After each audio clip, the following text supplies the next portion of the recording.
My name is Michael. When I was in high school, my dad got sick and started to be in and out of the hospital.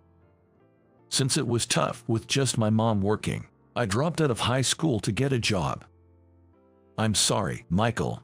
It's my fault that I'm taking away your youth. My dad, who was always energetic, looked uncharacteristically down. So, I cheered him up, saying, "Don't worry about it. Just focus on getting better." Sure, it was sad to say goodbye to my close friends like this, but my younger brother, Daniel, was still in middle school, and as the older brother, I had to step up. Fortunately, because of my sacrifice, Daniel was able to go to high school, and Dad got the treatment he needed. The job I chose after dropping out of high school was working at a small French restaurant. I've always loved cooking shows, thinking that flipping a skillet over a fiery stove or showing off knife skills was cooler than watching a baseball player hit a home run. I thought, if I'm going to work, it might as well be somewhere strict but reputable, so I learned the ropes of cooking while being toughened up by the strict manager. "Well, Michael, your dishes are really delicious." Gradually, I took over as the head cook at home for my mom. Initially, I started cooking at home out of necessity, but after starting the job, I began to see it as good practice, improving my skills bit by bit. I made a whole pasta dish, from pasta to sauce, and fed it to Daniel, who exclaimed, "Wow, this is really good. Today's meal feels so fancy." Pleased, I discovered the joy of making people happy with my cooking.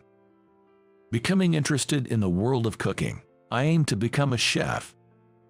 Once our family situation stabilized and we had some financial breathing room, I attended an online culinary school, learning all about cooking and customer service. After graduating, I started working full-time at the restaurant where I had been a part-timer. Most of our customers are regulars. They'll leave if there's even a slight change in taste, but I have high hopes for you, Michael," said the manager, Eugene, patting my back. Thinking about my life as a chef just beginning, I was very excited. I'm going to make delicious food and please the customers. Thinking this, I took my work very seriously, day by day. Then one day, I received an invitation to a middle school reunion. I had never been able to attend before, as I was too busy. Since I dropped out of high school, middle school is my only alma mater. I want to see everyone again. Thinking this, I marked the invitation as attending. Just then, Eugene happened to pass by. "Hey, what's up? Going to a reunion?" "Yes, it's at a hotel in San Francisco." When I mentioned the hotel's name, Eugene got excited and said, "Oh, they're holding it there. I know someone who's the head chef at that hotel. Lucky you, the food's going to be great, I can assure you." The chef I admire praising someone like that must mean they're really amazing. Plus, it'll be a good learning experience for me in terms of cuisine. I thought to myself, this just added another thing to look forward to. On the day of the reunion, I was enjoying catching up with friends I hadn't seen in a long time. "Hey, Michael, long time no see." Then, my best friend from school, Jake, came over waving his hand. "Jake, how've you been?" Our conversation naturally drifted towards updating each other on our lives. "So, what are you doing these days, Michael?" "Me, I'm a chef." "Really? So, can you make those delicate, fluffy omelets that cut smoothly with a knife?" "Yeah, I could do that with my eyes closed." Awesome. I thought to myself, what an overreaction, but I was honestly pleased to be complimented. As the evening progressed, my classmates' glasses kept refilling, and the atmosphere got livelier. As for me, I was carefully observing and savoring each dish of the hotel's course meal. Delicious. Really delicious. Everyone might be too tipsy or caught up in the moment to notice, but this was truly outstanding cooking. "Michael, you're really savoring your food there," said Jake, drinking red wine like it was juice. While thinking he was wasting good wine, I replied, "Well, as a chef, I can't help but be curious about other restaurants' flavors. That's when it happened. "Hey, look at you, talking all cool, Michael." A loud guy, overly familiar, came up and slung his arm around me. "Ugh," I grimaced without meaning to. His name was Steve.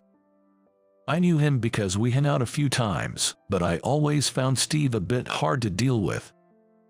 As you can probably tell from how he acts, he's not great at reading the room. And he was pretty drunk at the moment. I sighed internally, thinking, great, here comes trouble. But who would have thought you'd become a chef, Michael? Life's full of surprises, huh? But hey, good for you for doing well. Steve spoke in a patronizing way. No surprise there. Apparently, Steve went to a well-known university, even one I've heard of, and landed a job at a major company. He's probably earning way more than most of us. So, Steve kept asking with a smug smile, "So, how much does a chef make in a year?" He's really the epitome of rudeness. I just brushed it off, wishing I could get away from him as soon as possible. But Steve kept making more belittling comments. "Michael, I heard you dropped out of high school. Are there even jobs for someone who only finished middle school? Jobs that pay well are probably out of reach for you. Do you realize you're stuck in a poverty cycle?" His words really got under my skin. I didn't drop out of high school or become poor by choice. No, being labeled as poor itself was irritating. My mom worked hard so my dad could live, and my brother could go to college. It felt like Steve was trampling over my mom's efforts, and I was filled with indignation. "Hey, Steve, you're way too drunk," Jake said, trying to calm Steve down, but his drunken boasting and insulting remarks about being a high school dropout didn't stop. I was so fed up that I downed the rest of my good wine in one gulp and said, "I'm leaving," shaking off Steve's hand from my shoulder. "What's your problem? Not in the mood. You realize this is a famous Michelin-starred hotel, right? The chefs here are way beyond your league. If you don't savor this chance now, you'll regret it." He laughed as I stood up to leave. If this hadn't been the hotel where Eugene's acquaintance was the head chef, I might have accidentally punched Steve. Suppressing my anger, I was about to leave when Michael, a classmate named Travis, who was organizing the event, called me. "What's up? The manager of this hotel was asking for you." "Why?" "I don't know, but he seemed to have something important to discuss." There he is. "Excuse me, this is Michael." Travis waved to a tall, slender man. His demeanor suggested he was no ordinary person. "You must be Michael. Nice to meet you. I'm Austin, the manager here." Hi." I had no idea why I was being called over in such a setting. The tension from everyone around me felt painfully intense. "I came to greet you because I heard you're the prodigy working at Eugene's place." The manager bowed politely to me. I was surprised he came to greet me, but the crowd was even more abuzz. "Wow, is Michael really that amazing?" I heard such comments from the women around. Then, the manager said something even more surprising. "Actually, I have a favor to ask. Our head chef, Tyler, really wants to meet you. Would you have a moment now, despite your busy schedule?" Steve was the most shocked of all. A respectful manager and a Michelin-starred chef want to meet Michael. Steve muttered, bewildered. "Well, if I can be of any help." I was honored to meet the chef Eugene praised so highly, but at the same time, I couldn't stop feeling nervous. Then, Austin immediately called Tyler from the kitchen. "You must be Michael, right? I'm Tyler, the head chef of this hotel. Pleased to meet you." When Tyler offered a handshake, I reached out my hand, and he gripped it firmly. Then, I was suddenly struck by the thickness of Tyler's hands. There were countless calluses, likely developed from stirring heavy pots thousands of times. Just by touching his palm, I could tell how skilled a chef he was. "Actually, I'm a bit sneaky. Eugene has been praising you so much that I couldn't help but want you to work for us. It's what you'd call headhunting." Michael, would you like to work with me? Me? Work at this Michelin-starred hotel? I was stunned by the unexpected offer. How about it? I think this place would be a good environment for you. It will add prestige to your career, and the salary will be higher. What do you think? My classmates buzzed with excitement at his words. Steve, who had been mocking me, was so surprised that he just gaped. Man, Michael, you definitely should take it. Jake nearby was encouraging me. I turned back to Tyler. My mind was already made up when he made their offer. I really appreciate the offer, but I'm sorry, I have to decline. I bowed politely and looked up to see Tyler smiling kindly. Why is that? He asked. Looking directly at Tyler, I responded. I entered this field because I love Eugene's cooking. There's still so much to learn from him, and I'm satisfied with my current job. Moreover, I'm surrounded by Eugene, who I respect, and my colleagues. That's an irreplaceable treasure to me. I explained my reason for declining their offer. Tyler laughed heartily. Too bad, I've been rejected. You truly are Eugene's disciple. I wanted someone like you who takes pride in their work, but such people are hard to come by. Well, if you ever change your mind, feel free to contact me. With that, Tyler returned to the kitchen. When I turned around, my classmates were praising me, saying things like, "That's so cool. You're the best." I felt embarrassed. They were all too drunk.